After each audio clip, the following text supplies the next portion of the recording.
ქართული ოცნების დელეგაცია ევრონესტის მე-12 საპარლამენტო ასამბლეის პლენარულ სესიაში მონაწილეობას არ მიიღებს ღია წერილში, რომელიც ქართული ოცნების ევროინტეგრაციის კომიტეტის თავმჯდომარემ ლევან მახაშვილმა ევრონესტის საპარლამენტო ასამბლეას გაუგზავნა ევროპარლამენტარების ნაწილს მთრულ რიტორიკაში ადანაშაულებს. წერილში ნათქვამია, რომ ქართული ოცნება შეშფოთებულია ევრონესტის საპარლამენტო ასამბლეის მუშაობაში ჩართული ზოგიერთი ევროპარლამენტარის, ისევე როგორც მთლიანად ევროპარლამენტის ქმედებებით, რომელთა მტრული რიტორიკა და ნაბიჯები პარტნიორობისა და ურთიერთპატივისცემის პრინციპებს ეწინააღმდეგება. წერილის ბოლოს კი მახაშვილი მოუწოდებს ასამბლეას დაფიქრდეს მის მიერ დასმულ ლეგიტიმურ კითხვებზე და დაუბრუნდეს ასამბლეის ფუნდამენტური პრინციპების პატივისცემას.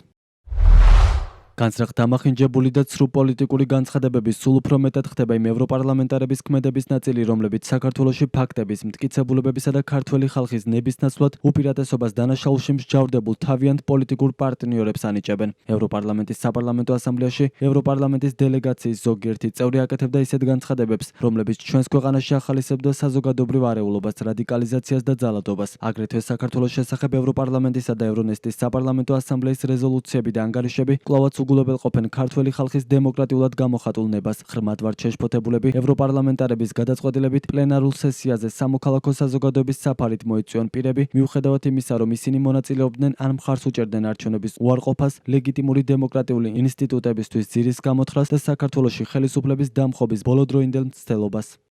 ევრონესტი ევროპარლამენტისა და აღმოსავლეთ პარტნიორობის ქვეყნების პარლამენტების ერთობლივი ფორუმია, რომელიც ამჯერად სომხეთში იმართება. ქართული ოცნების დელეგაციის ერევანში ევრონესტზე არ გამოცხადება გასაკვირი არ არის პოლონელი ევროპარლამენტარის ქშიშტოფ ბრეიზასთვის. მისი თქმით, როდესაც 2024 წლის არჩევნები გაყალბებულია და ქართული ოცნების ლეგიტიმურობა მთელ ევროპაში კითხვის ნიშნის ქვეშ დგება, ცარიელი სკამები უფრო ადვილი გზაა. განსხვავებით ქართული ოცნებისგან, ევროპარლამენტის საპარლამენტო ასამბლეაში მონაწილეობას მიიღებენ პროდასავლური ოპოზიციური პარტიები. როგორც ისინი ამბობენ, მაქსიმალურად შეეცდებიან დასავლელ პარტნიორებს კიდევ ერთხელ მიაწოდონ ინფორმაცია იმის შესახებ, თუ რა გზას გადის საქართველო ბოლო 1 წლის განმავლობაში. ოპოზიციონერი პოლიტიკოსების ნაწილი ოცნების მხრიდან ევრონესტში მონაწილეობაზე უარის თქმას რუსულ პოლიტიკას უკავშირებს. მათი თქმით, ისინი საერთაშორისო ღონისძიებებიდან საქართველოს გარიყვას მიზანმიმართულად ახორციელებენ. ეს ხალხი რუსული დავალებით საქართველოს იზოლაციას ახდენს.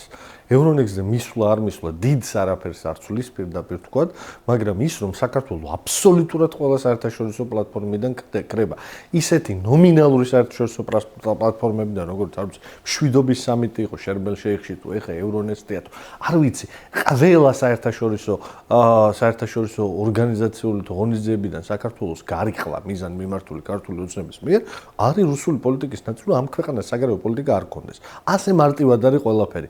სინამდვილეში დღეს ქართული ოცნება აკეთებს იმას, რომ საქართველოს საბჭოთა სოციალისტური რესპუბლიკის მსგავსი საგარეო საქმეთა სამინისტრო და საგარეო პოლიტიკა ქონდეს, ანუ არ გქონდეს ეს და საგარეო პოლიტიკის დელეგირება მოახდინა რუსეთის ფედერაციაზე და მოსკოვზე. ამას აკეთებს. ეს პოზიცია არის აბსოლუტურად არარელევანტური, არავინ ამ ქვეყნის საქმეში არ ერევა და ადამიანის უფლებების დაცვაზე ამ ქვეყნის ტერიტორიული მთლიანობის ხელყოფის წინააღმდეგ, როდესაც ქართული ოცნება მიდის და სახელმწიფო სუვერენიტეტი გავერანებულია და რუსეთის გუბერნიად საქართველოს ქცევა არის გადაწყვეტილი, შესაბამისად ამასთან დაკავშირებით ჩვენს დასავლელ პარტნიორებს აქვს ზუსტად იგივე პოზიცია, რაც ქართულ ხალხს.